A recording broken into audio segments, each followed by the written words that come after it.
আসসালামু আলাইকুম। এটা আমার গ্রামের বাড়ি, নতুন নির্মাণাধীন। তো এইটা খুব ছোট্ট একটা জায়গার মধ্যে। তো এখানে কিন্তু কোনো চাষাবাদের কোনো জায়গা নেই। চাষাবাদের জায়গা বলতে এইটুকু একটু জায়গা, এর মধ্যে আবার একটু বেগুন দেওয়া হয়েছে, তারপর একটা লেবু গাছ, লেবু ওই যে দুইটা দেখা যাচ্ছে, আর পেঁপে আছে। আর এখানে ছোট ছোট বর্ষার নাই, এই কারণে এই ছোট।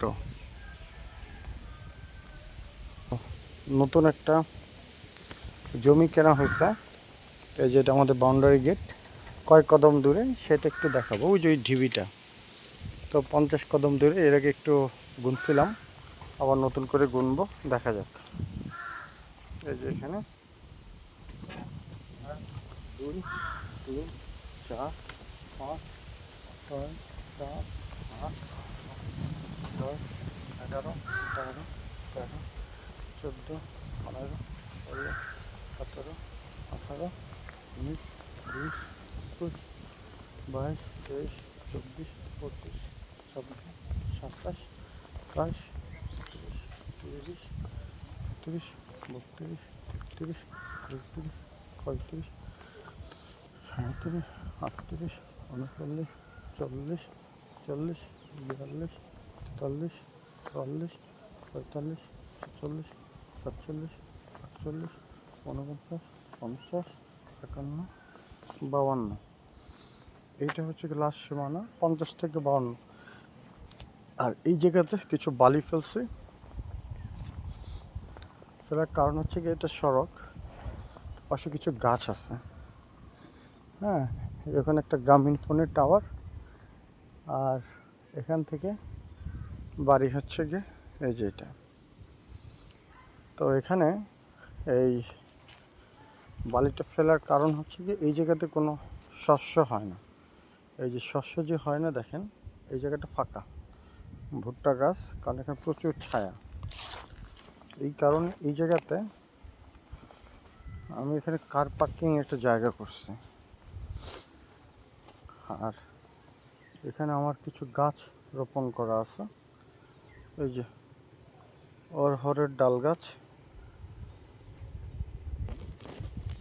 এই ডাল গাছ বোনা, আর আমার একটা খেজুর গাছ বোনা হয়েছে।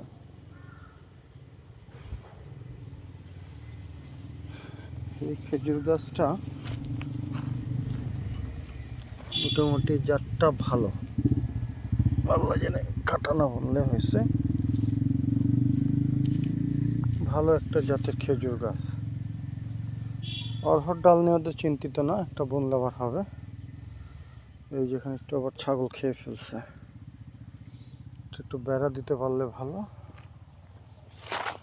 আর এটা একটা লেবু গাছ, এটা চারা থেকে করা, লেবু ধরছে কয়েকটা, এই একটা, এটা আবার অন্য গাছ, এটা আমাদের ঢুকছে দুইটা, তিনটা, চারটা, পাঁচটা লেবু গাছ আছে, নতুন পাতা উঠতেছে। তো যাই হোক, এটা লেবু গাছ, এটা ড্রাগন গাছ, এটা নিয়ে খুব একটা চিন্তিত না। এই একটা খেজুর গাছ,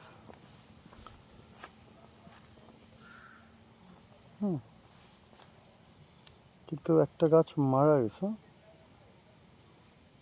এই একটা গাছ আছে, এই একটা অরহর ডাল গাছ, এটা খুব মজবুত হয়েছে গোড়াটা, এই যে।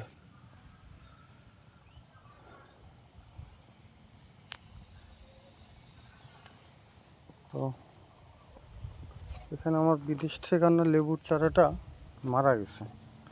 যাই হোক, ওটা কলম আছে আরেক জায়গায়, ওখান থেকে বাঁচায় তুলবো। আর এখান থেকে হইলে তো হয়েছেই। তো এই বিষয়, এই যে জায়গাটা ফাঁকা, এখানে আলু গাছ, আলু হয়েছে কি না বোঝা যাচ্ছে না। আলুতে মাটিতে এই তো আলু হয়েছে, এই যে ঢেকে রাখি। আলু গাছ, আলু চাষ ঠিক মতো জানা হয় না। এখানে কত 25 ফিট বাই 10 ফিট জায়গায় আলু বোনা হয়েছে। আর এখানে রসুন বোনা হয়েছে, রসুন ভালো হয়নি, আগাছাটা সরাইতে হবে।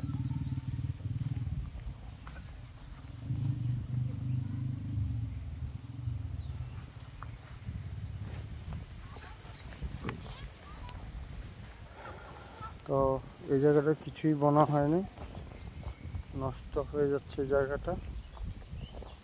কবে রসুন বুনবে বোঝা যাচ্ছে না। এখন কিছু বেগুনের চারা দেওয়া হয়েছে।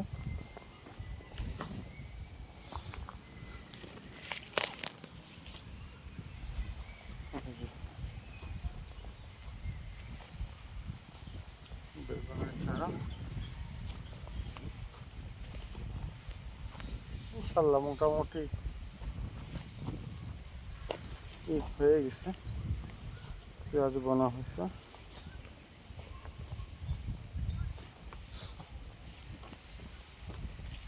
তো সীমানা আমাদের এই পর্যন্ত। অনেক বড় পালান, এত বড়টা দেখতেছি যে এই যে অপরিকল্পিত মূলার বীজ। এত মূলা বোনা হয়েছে, খেয়ে শেষ দিতে পারতেছে না। এই যদি কাউকে দিবে সেটাও দেখতেছি না। তো ঠিক মূলার বীজ,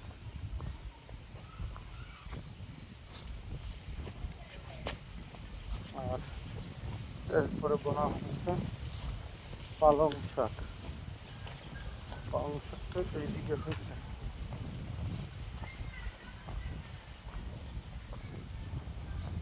পালং শাক নিয়ে নিয়ে খাওয়া যাবে, ভালোই পালং শাক হয়েছে।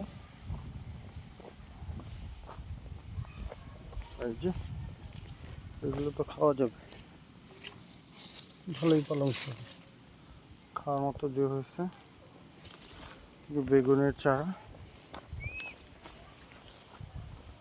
আর এখানে কিছু ফুলকপি বোনা হয়েছে। পানির অভাবে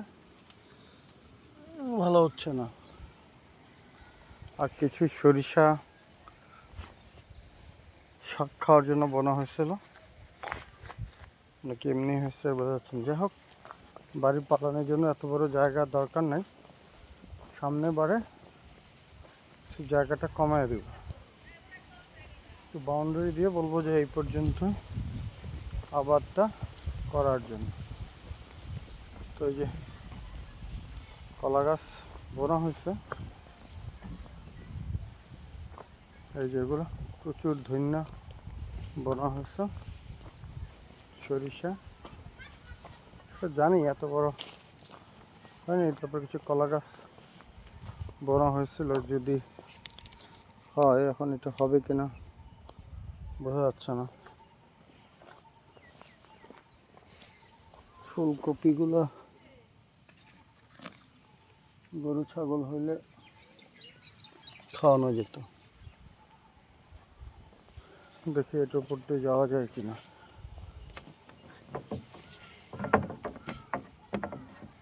তো বড় পালান, যত্ন না, এই জন্য গাছগুলো বড় হয় না। হ্যাঁ, এই যেগুলো। তো আমার টার্গেট হচ্ছে গিয়ে এই কলা গাছ, আর ভবিষ্যতে এই জায়গায় পানি আছে, পানি থেকে সেচ দেওয়া যাবে। একটা শ্যালো মেশিন থাকলে এই পর্যন্ত এই ইয়ে করা যাবে। এই শ্যালো মেশিন থাকলে সেচ দেওয়া যাবে। আর এই যে কলার চারাগুলো, এগুলো প্রথমবারে বোনা হয়েছে। এই যে এই যে এগুলো এক হাত করে কেটে এনে এখানে বোনা হচ্ছে। এটা কি নষ্ট হয়ে গেল কিনা নাকি বোঝা যাচ্ছে না। এই যে কলার চারা বোনা হয়েছে।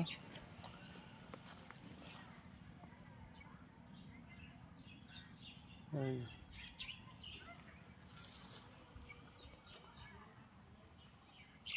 কলার চারা বানাচ্ছে। প্রতিবেশী এখানে মিষ্টি আলু বুনে দিচ্ছে। মিষ্টি আলুর গ্যাপে গ্যাপে 2-4টা টমেটোর চারাও বুনেছে। 1টা 2টা 3টা চারা। এটা আমার না, এটা সো আমার 20 শতকের জায়গা। এই যে এখান থেকে আরেকটা জমি শুরু, 2 3 4 5 6 এখান থেকে। এটা একটা জমি এখান থেকে। তো যদি আমি পরিমাণে বলি, ধরেন 10 ফিট অনগ্রাউন্ড কতটা বোঝা, তা একটা নকশা দেখলে বোঝা যাবে।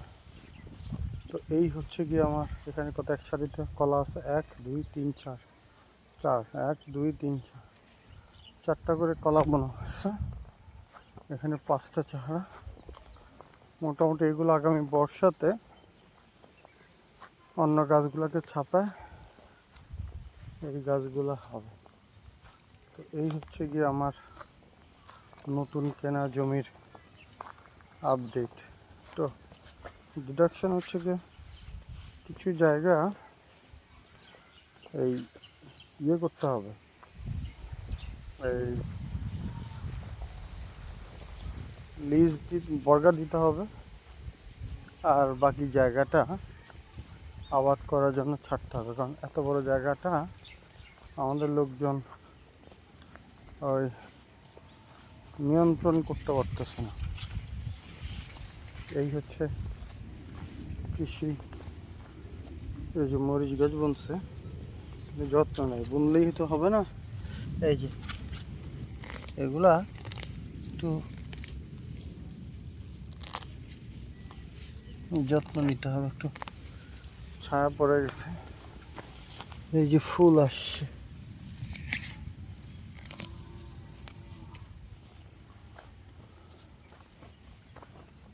তো এই হচ্ছে আমাদের কৃষি জমি। যাই হোক, বাড়ির কাছেই জমি।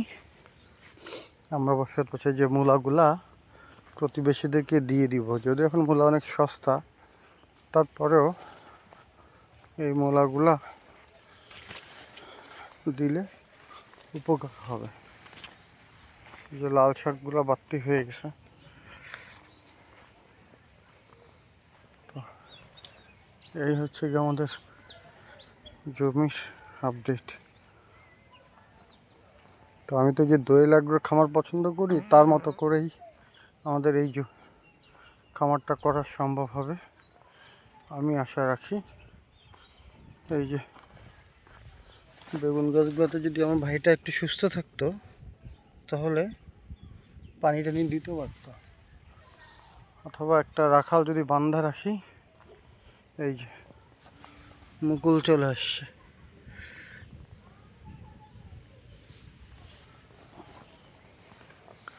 তবে এই যে আখ বুনতে বলছিলাম, আখ বুনছে। এই যে একটা